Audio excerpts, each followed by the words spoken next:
The security guard's voice cracked through the grand marble atrium of Wardstone Corporation like a gunshot. Get away from her, that girl might bite. The high ceilings, designed to impress visiting dignitaries and CEOs, only served to echo the panic louder. Phones stopped ringing, footsteps halted mid-stride, the clatter of a coffee cup hitting the floor somewhere near the reception desk punctuated the chaos. Marcus Williams, mop in hand, froze. He had been cleaning the same polished stretch of marble every night for 3 years, but tonight the sterile silence had been replaced with a crescendo of anxious whispers and nervous pacing, and at the center of it all was a little girl, no older than 6, curled up on the floor like a wounded bird. Her blonde curls trembled around her ears as she rocked back and forth, arms tight around her knees. Her dresser, pale blue cotton thing with unicorns, was rumpled. Her eyes were frantic, darting from face to face. 5 executives in $1,000 suits hovered nearby, shifting from foot to foot, their expensive shoes whispering helplessness. Marcus saw it immediately. Sensory overload, the fluorescent lights, the sharp clang of heels, the overlapping voices, the sterile cold of corporate architecture, was all crashing down on her like a tsunami. He knew that look, knew it better than he cared to admit. It had once belonged to his daughter, Zoe. "Can I try to help?" Marcus asked, stepping forward. The security guard intercepted him like a linebacker. "You're just the night janitor," he snapped, blocking his path with a stiff arm. "Stay out of this." The last guy who tried to get near her got fired. Marcus didn't argue. He didn't raise his voice or plead his case. He simply looked at the girl again, really looked, and she looked back. That was all he needed. He walked over to his cart, unscrewed the cap of a small bottle of soap from the utility shelf, and knelt on the floor 10 feet from her. The executives murmured in confusion. The security guard tensed, ready to call someone, but Marcus ignored them all. He dipped his fingers into the mop bucket, wetting them lightly. Then, he began blowing bubbles, soft, slow, deliberate, each one a fragile sphere of light catching. The overheads in blues and pinks and golds. The little girl's rocking slowed. Her eyes locked onto a bubble that floated lazily toward the ceiling, then another dot, then another. Each pop was a gentle punctuation in the heavy air, a rhythm that seemed to realign something deep in her. Her knees loosened slightly. Her hands relaxed. 10 seconds passed, then 30. And then silence from the mezzanine above. Unseen to all but one, a woman in heels stood frozen. Gabrielle Ward, CEO, billionaire, architect of Wardstone. Biotech's global dominance, her reputation, was as sharp as her jawline. She had broken mergers with a smile and crushed competitors over brunch. But now, she stood on a glass balcony, eyes wide, breath shallow. The janitor, this man she had never once noticed in her building, was calming her daughter, not the therapists, not the specialists from Switzerland, not the child psychologists she had on speed dial. Janitor. A black man, blowing bubbles on the floor. Gabrielle descended like an executioner, her Louboutins clicking a declaration of presence. Executives straightened, the security guard stiffened, but Marcus didn't flinch. He kept blowing bubbles, his eyes on the girl. A final one floated slowly and popped right above her nose, and for the first time in the chaos, she smiled. "Mr. Williams," Gabrielle said coldly, "I need to speak with you now." Marcus stood slowly. He didn't rush, didn't shrink. He gave the girl one last glance before turning to face her mother. He expected to be fired. He expected the confrontation, but what he didn't expect was gratitude, not just relief, something deeper and far more dangerous, because when the truly powerful feel grateful, it always comes with a price. Gabrielle Ward's office could have passed for a modern art gallery. The 42nd floor shimmered in chrome and glass, floor-to-ceiling windows bathing the room in a cold Manhattan light. A Persian rug stretched across the center like a painting. A glass desk stood like an altar. Gabrielle remained standing behind it, posture perfect, gaze unrelenting. Marcus entered quietly, his shoes squeaked faintly against the priceless rug. "Sit," she said. He did. Gabrielle stared at him like he was a math problem that refused to balance. "Where did you learn that technique?" she asked. "The bubbles." Marcus took a breath. "My daughter has autism.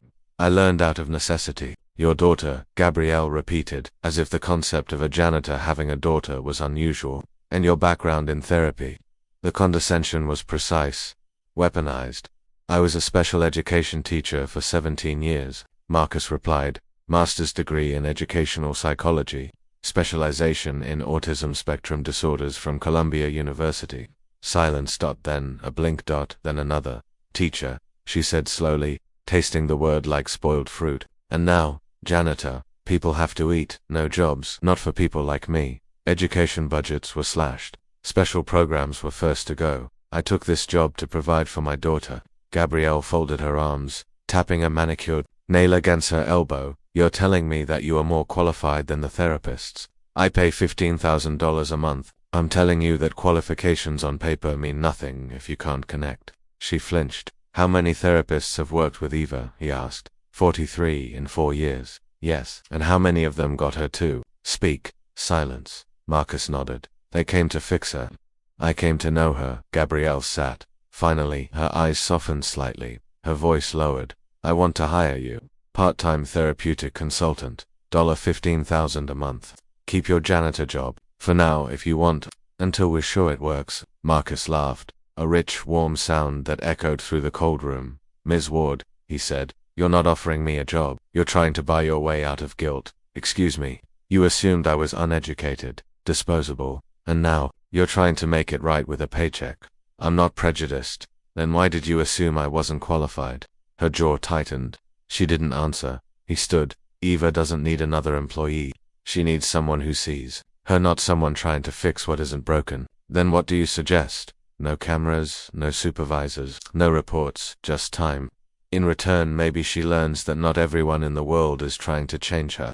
He paused at the door.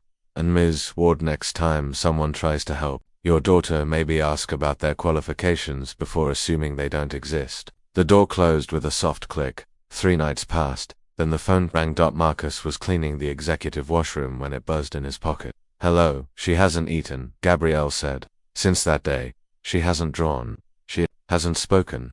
She's regressing, and what do you want from me? Accept my offer, please. Same terms, no supervision, no reports, no stopwatch. Agreed. The next morning, Marcus arrived at Gabrielle's penthouse, but he wasn't alone.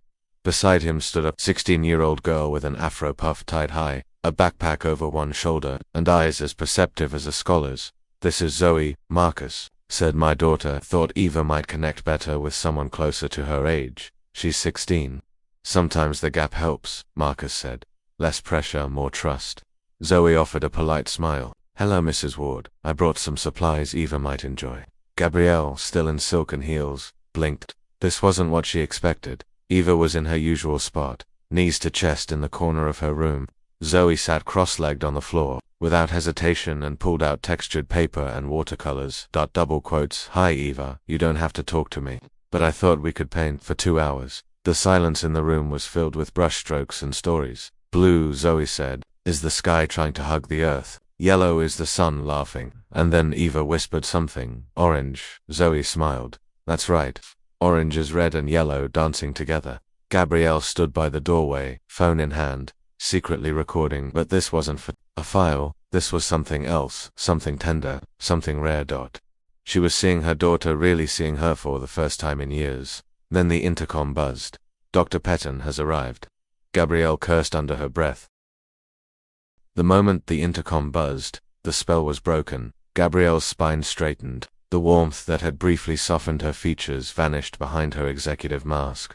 Marcus recognized the change instantly. Dr. Petton has arrived. Came the voice from the intercom. Zoe looked up, still calm. Eva, however, flinched. Her shoulders tightened, the paintbrush stilled in her hand. The orange swirl she'd been painting stopped mid. Her mouth pressed into a thin line. Marcus said nothing. He simply observed. He saw the pattern, the tension returning to the girl's body like a shadow crawling back at dusk. I completely forgot, Gabrielle murmured, then louder, more for herself than anyone else. It's Tuesday. Zoe packed away the watercolors slowly, her gestures deliberate, careful not to disrupt Eva further. The little girl stared at the brush like it was her last thread to safety. A knock echoed at the apartment door. Gabrielle opened it. Dr. Harrison. Petton stepped in like he owned the air in the room. Late 50s, silver hair swept back with surgical precision, wire-rimmed glasses perched perfectly on a narrow nose, and a tailored 3-piece suit that screamed Harvard, not empathy. Gabrielle, my dear, he said, stepping inside without waiting for an invitation. Let's see how our little Eva is progressing today. He stopped mid-stride. What is this? He asked sharply. Zoe had returned to the floor, Eva beside her, both surrounded by scattered art supplies. Marcus sat a few feet back, legs crossed, scribbling notes into a battered leather notebook. The air in the room was still, peaceful, but fragile. Who are these people? Dr. Petton demanded. Gabrielle hesitated. This is Marcus Williams and his daughter Zoe. They've been helping Eva helping. His voice stripped disdain. You let a janitor and a teenager work with your daughter. Marcus stood. He didn't speak immediately. He gave the man space to hang himself. Dr. Petton continued. Gabrielle, you can't allow just anyone to interact with a child this sensitive. It's irresponsible, potentially harmful. Is it? Marcus asked gently. Petton turned. Excuse me, you're Dr. Harrison Petton, correct? Yes, I've read your work, Marcus said. Interesting how your techniques from 2022 closely mirror the classroom strategies we were using in public education over a decade ago. Petton snorted. And you are? Special education teacher, 17 years. Masters in educational psychology, Columbia. The older man's lips twisted. Ah, one of those. You think love and patience fix everything? No, Marcus replied. But I know that arrogance rarely fixes anything. Silence. Ava's eyes flicked between them. Zoe's hand lightly touched the girl's arm, grounding her. Gabrielle stepped between the two men. That's enough. Petton turned to her, voice lowered. Gabrielle, this isn't just unorthodox, it's reckless. If this man continues working with Eva and something goes wrong, something already went wrong. Gabrielle interrupted. For 4 years, he looked at Marcus. Tell me again, how many therapists did you say tried to reach her? 43. Gabrielle nodded. She spoke today. She said softly, not to you, not to me, but to them. Petton looked at her as if she'd gone mad. You're serious? I am, she said. What a word, she said. Orange Petton rolled his eyes. A single word isn't a breakthrough. It is when it comes after months of silence. The words landed heavily. Dr. Petton straightened his jacket. Very well, he said stiffly. If you wish to replace professional care with whatever this is, that's your prerogative. But don't come back to me when it falls apart. He turned on his heel and walked out without another word. Gabrielle didn't stop him. The door clicked shut. That night, Gabrielle poured herself a glass of wine and sat in the dark, staring at the city below. It wasn't the first time she'd questioned herself, but it was the first time she questioned the framework she'd built her life on for years. She'd climbed to the top, believing in systems, in professionals, in credentials, in control. But tonight her daughter had whispered a color not because of a 6-figure expert, but because of a janitor and his teenage daughter. Her phone buzzed. A message from the board. You missed the Asia Pipeline review. Everything okay?